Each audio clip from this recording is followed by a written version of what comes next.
Assalamualaikum warahmatullahi wabarakatuh. Waalaikumsalam warahmatullahi wabarakatuh. Alhamdulillah alladzi bi ni'matihi tatimmu as-salihat wa bi fadlihi ihtada al-muhtadun. Wassalatu wassalamu ala Rasulillah Muhammad ibn Abdullah wa ala alihi wa sahbihi wa mawalah, amma ba'd.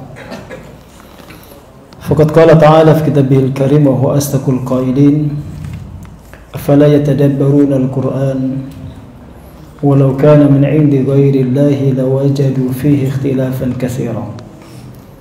Wa qala alaihi salatu wassalam khairukum man ta'allama al-Qur'ana wa 'allamahu.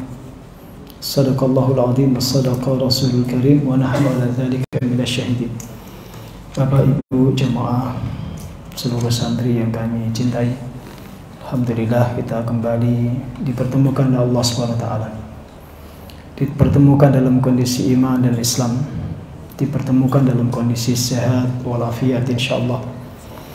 Selalu kita bersyukur pada Allah Subhanahu wa taala atas berbagai nikmat yang Allah terus-menerus mencurahkan kepada kita semua. Yang kedua, kita hadiahkan salawat dan salam untuk junjungan kita Nabi besar Muhammad sallallahu alaihi wasallam yang kita cintai dan kita ikuti sunnah-sunnahnya serta kita harapkan syafaatnya kelak di yaumul qiyamah. Kita sampai di ayat yang keempat, surah Al-A'raf.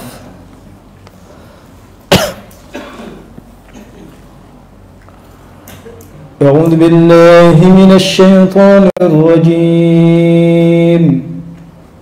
Wa kam min qaryatin ahlaknaha faja'aha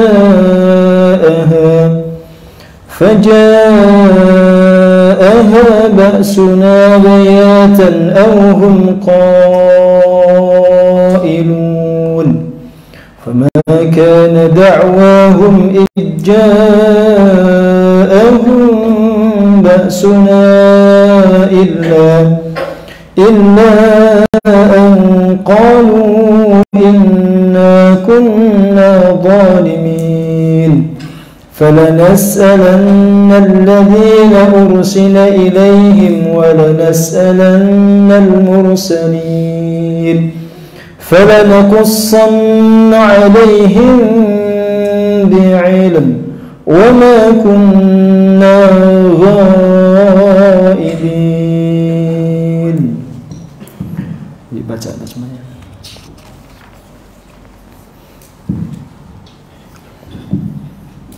Betapa banyak negeri yang telah kami binasakan, siksaan kami datang menimpa penduduknya pada malam hari atau pada saat mereka beristirahat pada siang hari. Maka ketika siksaan kami datang menimpa mereka, keluhan mereka tidak lain hanya mengucapkan sesungguhnya kami adalah orang yang zalim. Maka pasti akan kami tanyakan kepada umat yang telah mendapat seruan dari rasul-rasul, dan kami akan tanyai pula para rasul, dan pasti akan kami beritakan kepada mereka dengan ilmu kami, dan kami tidak jauh dari mereka.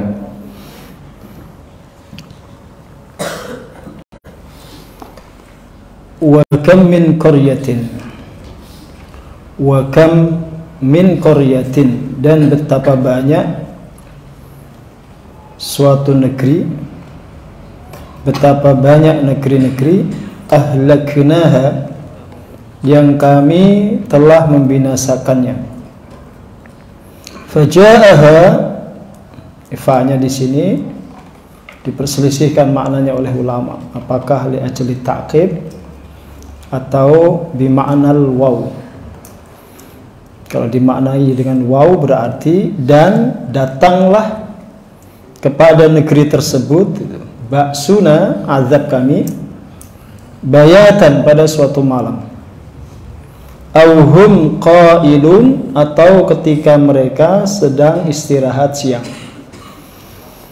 Qailun ini bukan jamak dari qail yang maknanya bicara, tetapi jamak dari qail yang maknanya qailulah, tidur siang atau istirahat siang.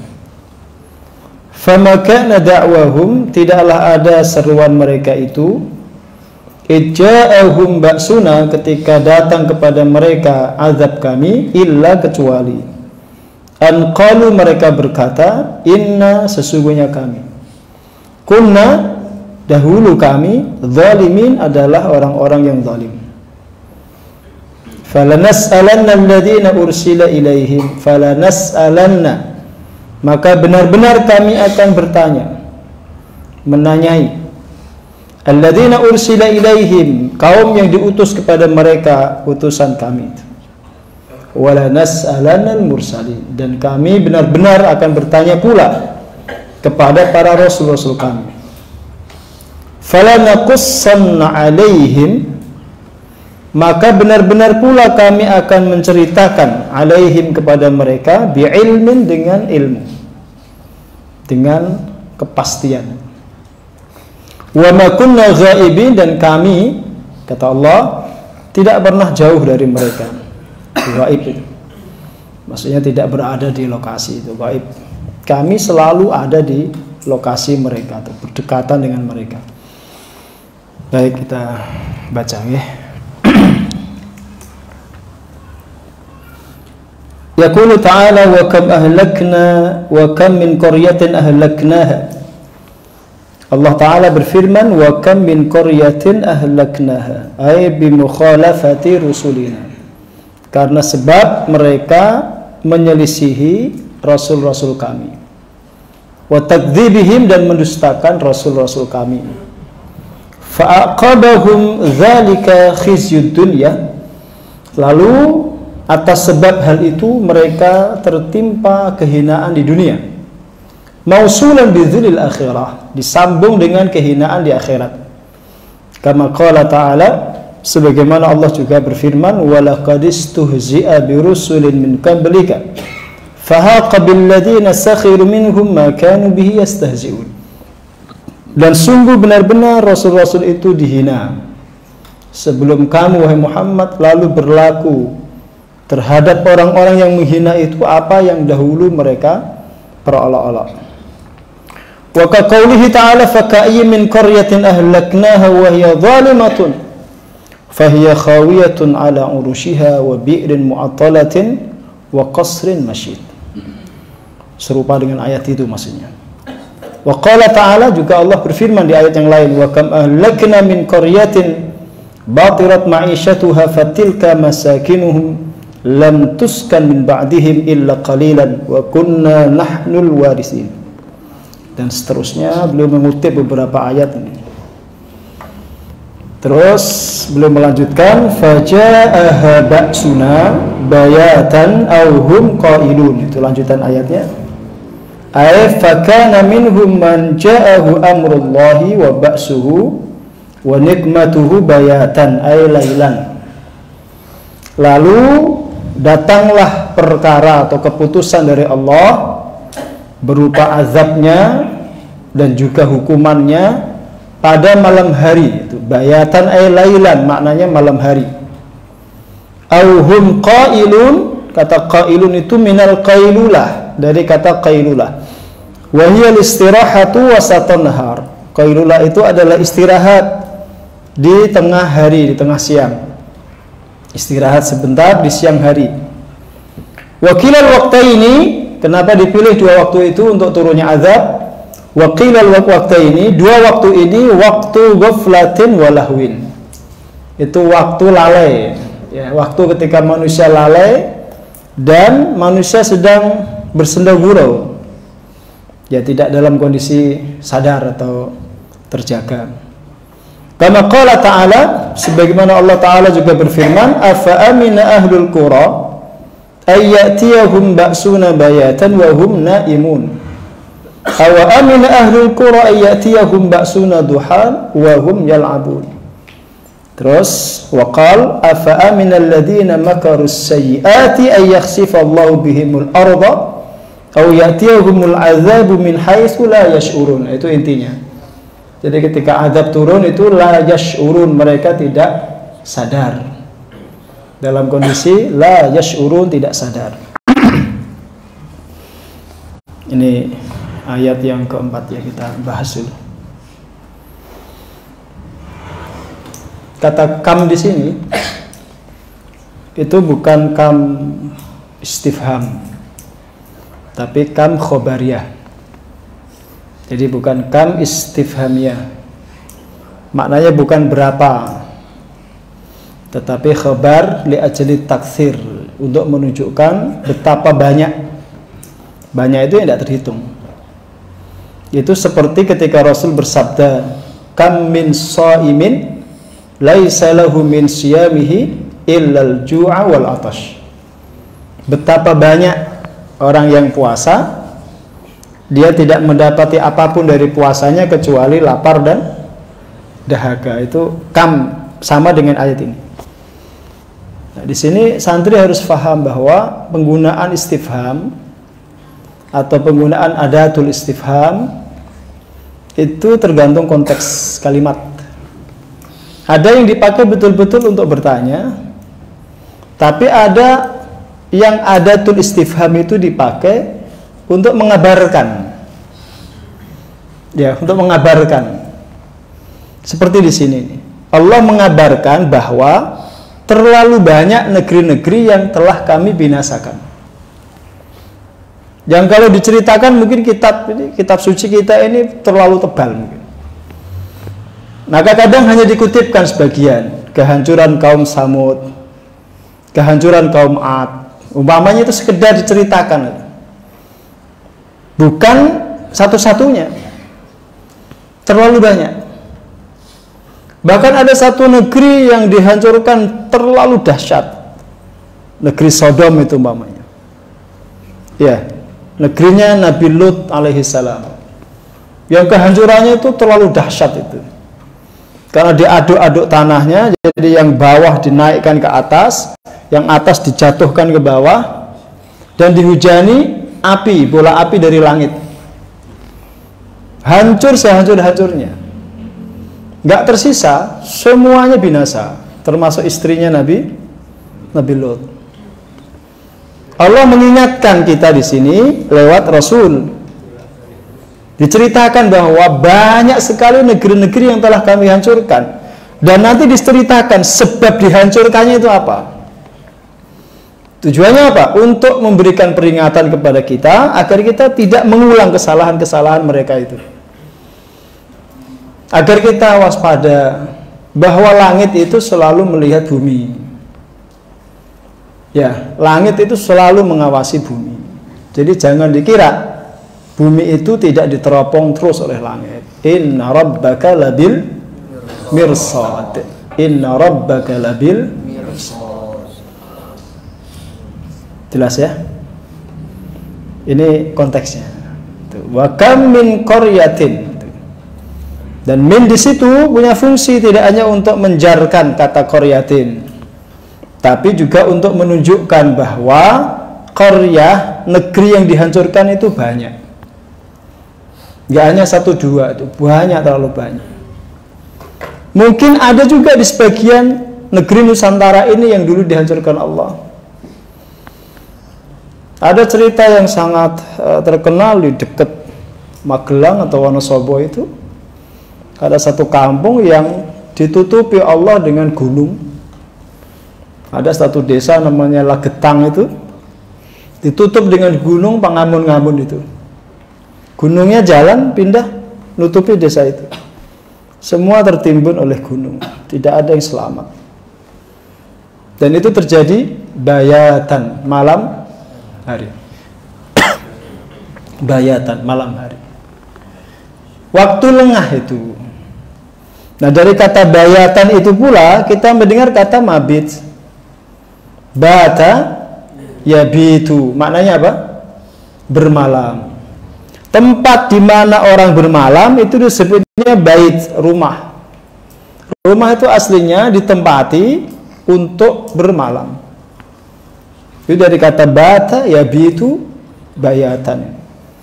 Ya, maka disebut baitan, tempat untuk tidur di malam hari. Sengaja Allah mendatangkan azabnya itu malam hari karena waktu itu waktu ghaflah. Kata Ibnu Katsir tadi, waktu ghaflah, waktu lalai. Umumnya orang tidak terjaga. Bahkan di Lagetang itu kalau saya mendengar, saya lihat di akun YouTube itu cerita tentang warga setempat yang dulu kakeknya melihat kejadian itu. Semalam suntuk warga satu kampung itu maksiat, mabuk-mabukan, menenggak minuman keras, berzina, bahkan LGBT itu di mana-mana, berpesta pora pokoknya semalaman itu setelah panen biasanya. Mereka kaya-kaya itu makmur, subur, luar biasa kampungnya itu. Terus dalam kondisi mereka teler, gak sadar itu ya, dalam kondisi mereka sedang paling lalai. Gunung itu melompati, bahasa melompati sungai itu. Kemudian menimpa satu kampung, tertimpa semua. Ya, ini pelajaran itu. Agar apa yang ditimpakan Allah kepada negeri-negeri yang dibinasakan itu tidak diulangi, tidak kita ulangi. Maka diceritakan di sini. Itu karena saking sayangnya Allah kepada kita, maka kita diberi early warning, peringatan dini. Dikasih peringatan sejak awal. Jangan kalian ulangi, itu kurang lebih begitu. Itu iktibarnya, cara kita mengambil pelajarannya. Jadi tidak hanya diceritakan kisahnya atau sejarahnya saja. Membaca sejarah itu penting, tetapi mengambil pelajaran dari sejarah itu lebih penting. Ya, membaca kejadian itu penting, tapi mengambil iktibar pelajaran dari kejadian itu lebih penting. Maka Al-Quran sering mengatakan fa'tabiru ya ulil absar. Ambillah pelajaran wahai orang-orang yang punya basirah, yang punya mata batin, yang punya mata hati, yang punya hati nurani. Ambil pelajaran itu. Jangan setiap kejadian kalian nggak belajar itu. Ya. Maka membaca sejarah itu seperti orang berkendara melihat spion. Dia melihat spion itu untuk melihat ke belakang, tapi untuk selamat melaju ke depan. Ya, agar dia selamat sampai tujuan, maka dia perlu melihat ke belakang. Tapi jangan sering-sering, nanti kamu nabrak. Paham ya? Jadi tidak untuk mundur ke belakang, tapi untuk melaju ke depan agar selamat. Itu qira'atut tarikh, cara membaca sejarah gitu. Qira'atu at-tarikh, cara membaca sejarah. Ahlaknaha, kami membinasakan qaryah tersebut. Faja'aha, ini kalau diartikan lalu itu ada iskal, ada ganjalan itu, maknanya jadi agak rumit. Kalau diartikan lalu datanglah ke negeri tersebut baksuna, azab kami. Itu kalau di logika sulit. Karena Allah sudah mengatakan ahlaknaha, kami binasakan mereka. Kok baru datang kepada mereka azab kami? Kan muskil itu. Maka oleh para ulama kalimat seperti ini dianalisis. Oh berarti fa-nya ini maknanya wow.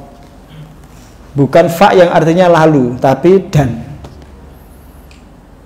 Artinya ketika datang azab Allah, mereka semua binasa. Itu maksudnya. Kalau fa di sini ditafsirkan dengan fa yang asli, tidak ditakwil, maknanya lalu litakib, maka ada iskal. Ada ganjalan dalam pemahaman. Mereka sudah binasa, baru datang azab kami. Kan nggak logis itu. Secara makna nggak runtut itu. Paham ya? Karena Quran itu tidak mungkin salah dan pasti ada hikmah di balik itu. Kenapa disebut faja'aha bukan waja'aha? Untuk memberikan informasi bahwa fa itu tidak selamanya maknanya lalu. Ada fa yang maknanya wa. Ada ifadah lugawiyah di situ. Ada maksud memberikan pelajaran bahasa. Berarti tidak sia-sia itu Quran ketika dia menyusun kalimatnya seperti itu. Kita jadi belajar, oh tidak semua fa itu maknanya takkib. Maknanya lalu. Ada yang maknanya dan. Jelas. Dan terserah Allah itu. Allah kan tidak ada kaitan sama sekali dengan hukum-hukum kaidah itu.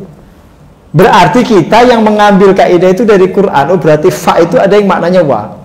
Dalilnya ini gitu. Paham tadi ya? Yang nggak paham ya pura-pura paham. Ya karena ini ngaji tafsir itu ya ngaji seputar kalimat Quran itu.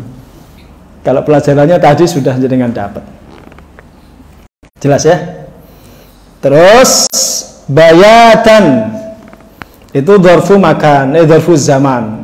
Di malam hari. Ai lailan kata beliau tadi. Di malam hari. Auhum atau ketika mereka qailun. Nah, dibentuk dengan isim fa'il seperti itu untuk menunjukkan bahwa mereka ketika siang hari itu benar-benar sedang qailulah, tidur siang. Meskipun tidurnya sebentar, tidak mengapa, tetap datangnya azab di waktu itu. Karena datangnya azab Allah, bencana apapun itu tidak pakai lama. Bahkan ada yang tidak sampai 1 menit, satu negeri hancur. Tsunami di Aceh itu berapa menit? Gak sampai 1 menit. Semua tergulung ombak, habis, tidak ada yang tersisa. Hampir separuh Sumatera hilang. Kapal-kapal tanker itu sampai ke daratan. Kapal yang ribuan ton, ratusan ton itu sampai ke daratan. Tower-tower telepon itu, kalian belum lahir itu ya? Udah lahir gak belum? Belum diproses bahkan? Papa sama mama belum ketemu bahkan, ya kan? Belum ya? Belum. Oh, sudah mas. Itu tower-tower Indosat, tower-tower Telkomsel itu seperti kumparan gulung-gulung begitu. Itu hitungannya nggak sampai menit. Maka diambil timing waktu qailulah ketika mereka sedang tidur siang. Umumnya orang siang hari itu tidak bekerja zaman dulu ya. Orang istirahat dari kebun, orang istirahat dari pasar, tidur. Nggak lama, namanya qailulah dari kata qalil. Sedikit. Antum kalau tidur siang untuk persiapan tahajud umpamanya, tidurnya qalil. Jangan kafir. Nanti bukan qailulah itu, qaisurah itu. Malah dari duhur sampai asar. Itu qaisurah. Tidurnya kelamaan. Itu kalau tahajudnya nggak sepanjang malam, rugi modalnya itu. Maka disebut qailulah karena dia sedikit, qalil. Jelas ya? Datangnya baksuna, azab kami itu tidak pakai lama. Cepat sekali. Cepat tapi dahsyat dan tepat, tidak mungkin keliru. Tidak mungkin keliru. Dia dikirim memang oleh Allah dengan perintah dan tepat sasaran. Padahal nggak ada GPS kan malaikat itu. Sherlock kata malaikat. Nggak ada Sherlock kan. Jelas. Ini pelajaran. Sehingga orang yang beriman itu setiap kali mau tidur, karena dia tahu tidur itu waktu lalainya, maka dia menyerahkan dirinya kepada Allah. Ya, wa alja'tu dhuhri ilaik. Ya Allah, aku sandarkan punggungku kepadamu. Tawakkaltu alaik. Aku serahkan urusanku kepadamu. Wa fawwadtu amri ilaik. Aku serahkan semua urusanku kepadamu. Termasuk urusan anak istri kalau engkau panggil saat tidur. Aku serahkan mereka kepadamu. Termasuk kalau saatnya datang bencana yang menghadap kami, saya serahkan semua urusanku kepadamu. Terserah jenengan. Nah itu. Dia tafwid. Dia menyerahkan urusannya kepada Allah. Karena saat tidur itu dia benar-benar lalai. Jiwanya digenggam Allah, jasadnya dijaga Allah. Dia nggak ada sama sekali kuasa. Nggak usah tidur lah. Atau ngantuk aja nggak bisa menguasai diri.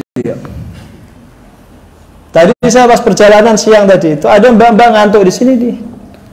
Dekat sini nih, dekat Ngaran itu. Naik motor ngantuk. Motornya gini-gini. Benar-benar nggak bisa menguasai diri, untung nggak jatuh. Sepertinya ngantuk atau kesambet walau alam. Parah gini tuh, sampai hampir 10 meter itu. Untung nggak jatuh.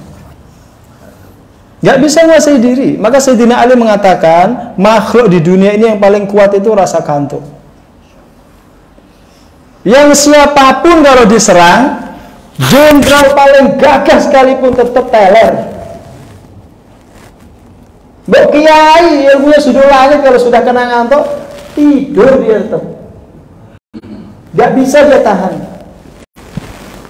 Ya, santri kan itu sudah ada dalilnya Ustaz. Kalau pas ngantuk ini ditegur Ustaz. Tidur itu tidak mungkin dikalahkan. Akhirnya ngaji ngantuk. Paham ya? Itu waktu ghaflah. Fama kana da'wahum. Dakwah di sini maksudnya adalah seruan. Disebut juga di sini doa. Doa itu panggilan atau seruan, bukan doa permintaan. Tidaklah ada seruan mereka, teriakan mereka itu kecuali ya ketika datang azab kepada mereka, tidak ada ucapan mereka, nggak ada keluh kesah mereka, tidak ada seruan mereka, ratapan mereka bahasa saya, kecuali mereka mengaku, ya Allah, kami benar-benar telah mendolimi atau telah berbuat dolim.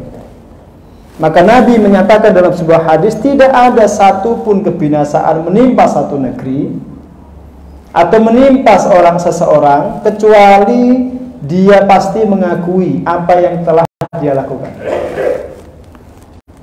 Pasti.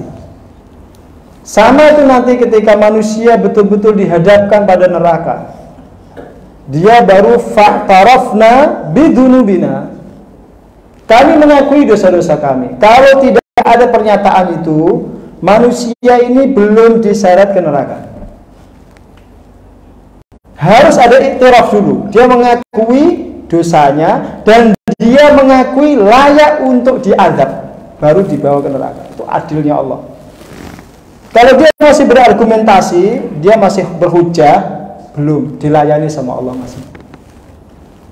masih dilayani. Allah masih memberikan jawaban. Allah masih ngasih dia kesempatan untuk berhujah.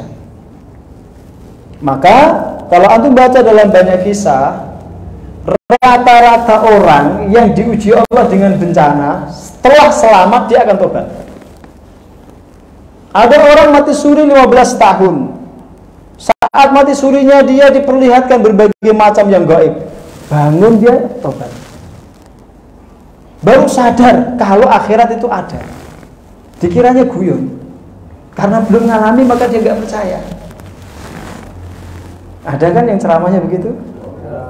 Pidato kenegaraan di atas podium disimak satu bangsa, NKRI harga mati. Dia nggak percaya akhirat. Dikiranya guyon Nabi ketika menceritakan akhirat itu. Dikiranya guyon. Ya. Kalau ada, kami nggak ngalami kata dia, atau kami belum ngalami, kami tidak percaya kalau itu ada. Orang yang mati suri itu ditampakkan sebagian akhirat itu, ditampakkan yang baik. Sehingga ketika dia terbangun, terjaga, dia sadar, dia tobat, dia dikasih nyawa balen itu. Apa ya? Nyawa balen itu apa? Dia mestinya mati, dikembalikan lagi nyawanya untuk memperbaiki diri. Antum mau begitu? Gak usah. Tidak perlu. Tidak perlu sampai ditampakkan itu baru sadar.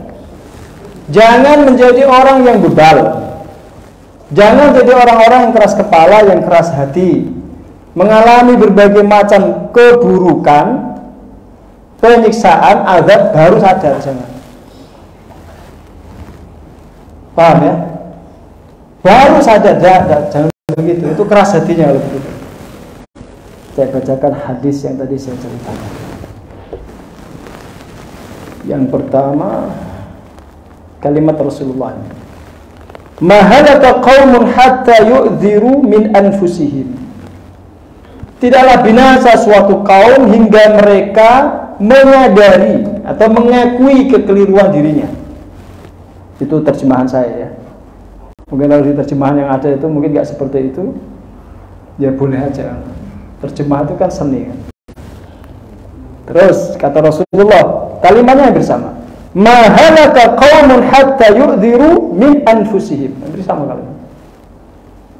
Jadi tidak ada ketika satu kaum diazab, ketika datang azab itu, kecuali mereka mengakui mereka itu para pendosa, mereka itu mujrimun, mereka itu dulu zalim, mereka itu dulu ahli maksiat. Baru mereka mengakui. Dan begitu pula orang-orang kafir ketika sampai di akhirat, baru mereka sadar. Ketika diingatkan yang geleleng. Nabi malah ditantang, diajak gelut, diperangi. Itu karena mereka belum melihat yang dilihat oleh Nabi. Maka kan Nabi pernah menyatakan, kalau kalian melihat apa yang aku lihat, la dhahiktum qalilan wa la bakaitum katsira. Pasti kalian akan sedikit tertawa dan pasti kalian akan banyak menangis. Apa yang dilihat oleh Nabi? Akhirat. Apa yang dilihat oleh Nabi? Kesengsaraan di neraka. Nabi melihat itu semua, maka Nabi itu lembut sekali hatinya. Lembut sekali hatinya. Melihat kejadian itu, hatinya itu langsung menangkap pesan ilahi. Sholat itu nangis, baca Quran nangis.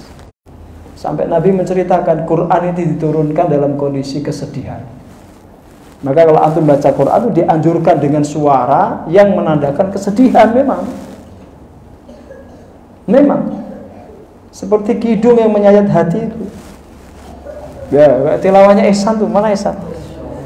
Wah, itu kalau dengar tilawahnya Ihsan nangis kita. Ya, suaranya menyayat hati. Ya. Ya, Ihsan Plembon ya. Mana Ihsan Plembon mana? Jangan bersembunyi ya. Hisam dari Kalikotes. Saya teruskan. Dan perhatikan kalimat ba'suna itu. Kata ba'suna itu dinisbatkan kepada Allah. Ba'sun maknanya azab, na itu kami itu Allah maksudnya. Dibentuk plural di situ, bukan tunggal, dibentuk jamak. Ya, karena Allah Subhanahu wa taala ketika mengirimkan azab itu memang mengutus banyak malaikat. Bahkan ada semacam muqaddimahnya. Ada malaikat yang maaf bahasa saya, disuruh mensurvei dulu lokasi itu. Dan asli ini.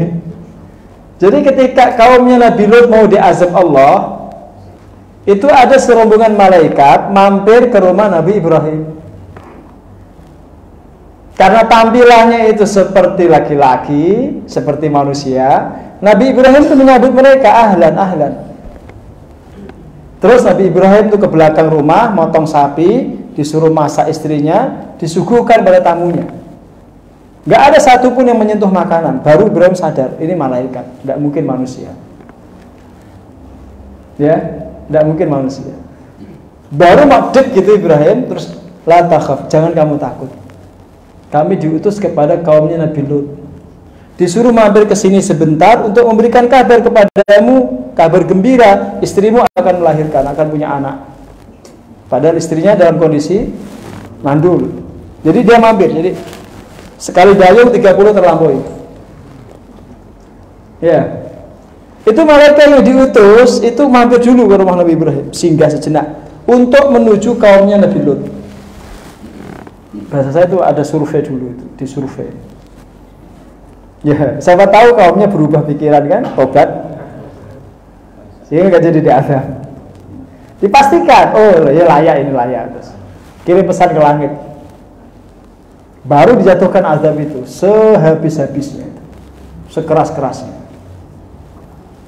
Paham? Zaman dulu ketika malaikat masih menjelma menjadi manusia yang begitu biasa, sekarang tidak ada.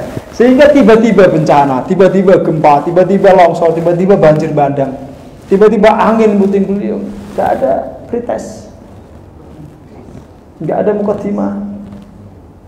Maka kita sekarang ini harus lebih waspada. dan harus lebih banyak istighfar. Maka lihat ajaran Rasulullah dan ajaran Allah, wabil ashari hum yastaghfirun. Waktu di mana semua lalai, orang beriman disuruh jaga bumi dengan istighfar. Bukan yang jaga bumi, bukan. Santri, maka dibangunkan santri itu jam 2:30, jam 3, 3:30, paling lambat. Untuk apa? Sholat terus istighfar. Gunanya apa? Agar Allah tidak mengazab bumi. Jadi jangan dikira anak santri tidak punya peran menjaga bumi, jangan dikira. Maka ketika antum dibangunkan jangan salah paham. Itu tidak untuk maksa antum, mengganggu tidur antum, tidak. Antum punya peran itu menjaga bumi dengan istighfar. Karena Allah berjanji, wa ma kunna mu'adzabin illa wa hum mustaghfirun. Tidak akan pernah kami azab itu kalau mereka istighfar. Loh, kalau orang awam tidur itu wajar, santri tidak boleh. Maka tenangnya negeri kita ini, nggak ada azab, nggak ada bencana, itu karena istighfarnya santri, istighfarnya kiai, orang-orang soleh yang bangun malam hari. Bukan karena TNI Polri. Ya itu secara basyari iya. Tetapi apa daya kalau ada bencana datang? Nggak bisa berdaya mereka. Maka perlu sinergi itu antara santri, kiai, dan TNI Polri. Masing-masing punya tupoksi. Paham? Mereka digaji negara, santri kiai enggak. Gajinya dari Allah Subhanahu wa Ta'ala. PNS, pegawai negeri surga. Mbok kira. Kalau digaji negara itu biasa itu. Itu biasa itu. Ya karena mereka bekerja menjaga keamanan, ketertiban, digaji negara biasa. Santri kiai siapa yang gaji? Allah. Maka PNS, pegawai negeri surga. Wabil ashari hum yastaghfirun. Mana jangan salah paham. Antum harus mulai sadar, nggak perlu dibangunkan saat itu. Antum diajak untuk jaga negeri ini dengan antum sholat istighfar. Itu peran antum. Jadi jangan dikira santri itu tidak punya peran menjaga negerinya. Jelas. Sehingga mulai nanti malam tidak perlu dibangunkan, apalagi subuh kesiangan jangan sampai. Ya. Seandainya pun tidak ada yang harus, antum bangun. Udah dengar temennya bergerak, mulai dinyalakan lampunya itu, segera bangun. Dikucek matanya, alhamdulillahilladzi ahyana ba'da ma amatana wa ilaihi. Bergegas dengan yang gembira ke kamar mandi. Ya, mandi kalau perlu biar gak ngantuk, terus ke masjid. Begitu, riang gembira santri itu begitu. Profil santri itu energik, riang gembira, tergina, satset, dasdes, was-was. Begitu. Santri ya meletre. Parah. Terus terakhir, fala nas'alanna alladziina ursila ilaihim wa la nas'alanna al-mursalin fala naqussanna 'alaihim bi'ilmin wa ma kunna ghaibin. Saking pastinya soal fil akhirah, pertanyaan dan hisab di akhirat itu sampai ditekankan dengan dua adat taukid. Ada lam taukid fala nas, terus ada nun taukid fala nas'alanna. Jangan sampai ada orang yang tidak meyakini itu, karena Allah betul-betul ingin meyakinkan Anda semua akan ada soal, pertanyaan. Kaum yang diutus kepada mereka Rasul pasti akan ditanya oleh Allah. Respon mereka kepada ajakan para Rasul itu bagaimana? Dan Rasul-Rasul itu pun akan ditanya oleh Allah. Bukan ditanya, bagaimana kalian menyampaikan risalah, tidak. Bagaimana respon kaummu? Karena Rasul dan Nabi itu tidak akan dihisab oleh Allah. Cuma ditanya, piye umatmu piye? Mereka merespon, menjawab atau enggak. Bahkan para Rasul itu tidak mungkin dihisab seperti orang biasa. Enggak, jangankan Rasul. Para wali itu tidak dihisab, syuhada tidak dihisab. Mereka ditanya, mana di antara umatmu itu yang layak masuk surga? Tunjuk. Jadi disuruh ngasih saja rekomendasi. Ditunjuk, ini sak rombongan ini. Jamaah Al-Fatih ini layak masuk. Ya, ono sing mlakune cepet, ono sing dimi-dimi. Tapi tetap masuk surga. Nah, ditunjuk. Masing-masing kan Zumaro kan? Iya enggak? Ada surat Az-Zumar itu. Itu sekelompok nanti. Ini grupnya ini, silahkan masuk. Ini grupnya ini. Dengan imamnya masing-masing. Imam, pemimpinnya masing-masing. Maka di dalam hal seperti ini, keyakinan tentang pertanyaan itu penting. Maka kiamat disebut dengan kiamat itu karena semua orang berdiri mengantri untuk ditanya itu. Yaumus su'al, itu hari pertanyaan. Yaumul hisab, hari perhitungan. Dihitung amalmu, dihitung perbuatanmu, dihitung tindakanmu. Nanti ditimbang, maka disebut yaumul mizan, hari pertimbangan, ditimbang. Ada ayat wal wazdu yauma idzinil haqq faman saqulat mawazinuhu faulaika humul muflihun. Nanti itu ayat berikutnya. Jelas. Dan ketika ditanya itu ada yang bulat jawabannya. Ada yang muter-muter. Fala naqussanna 'alaihim bi ilmin. Kami akan ceritakan kepada mereka betul-betul dengan ilmu kami. Allah punya mekanisme untuk menunjukkan kalau manusia bantah. Ini loh yang kamu lakukan dulu. Mulutnya terkunci, tangannya bicara, dia melihat gambar dirinya itu ketika di dunia. Ya, kecuali sebagian amal dan sebagian orang yang Allah tutupi. Allah bukakan catatannya begini, fulan, dengan suara lirih, fulan, ini dulu kamu pernah melakukan tindakan seperti ini. Nggih Gusti, saya mengakui. Tapi saya tutupi wahai fulan, karena cintaku kepadamu. Begitu. Ada orang yang diperlakukan begitu, lembut sekali tuh. Ya sudah, sana kamu masuk, sudah saya ampuni dosamu. Maka orang harus rajin istighfar karena itu. Buat dosa sebanyak apapun atau kalau masih istighfar, Allah masih sayang. Masih sayang. Maka diperbanyak istighfar itu. Tapi dari hati, bukan lisan saja itu. Agar tadi ada sebagian dosa kita itu yang ditutupi Allah, nggak ditampakkan di depan umum gitu, terus diampuni. Sehingga semua orang tidak tahu kalau antum pernah melakukan itu sampai antum masuk surga. Tidak ada yang tahu. Itu namanya satrun minallah. Ya, Allah menutupi sebagian dosa kita. Wallahu a'lam bishawab. Assalamualaikum warahmatullahi wabarakatuh.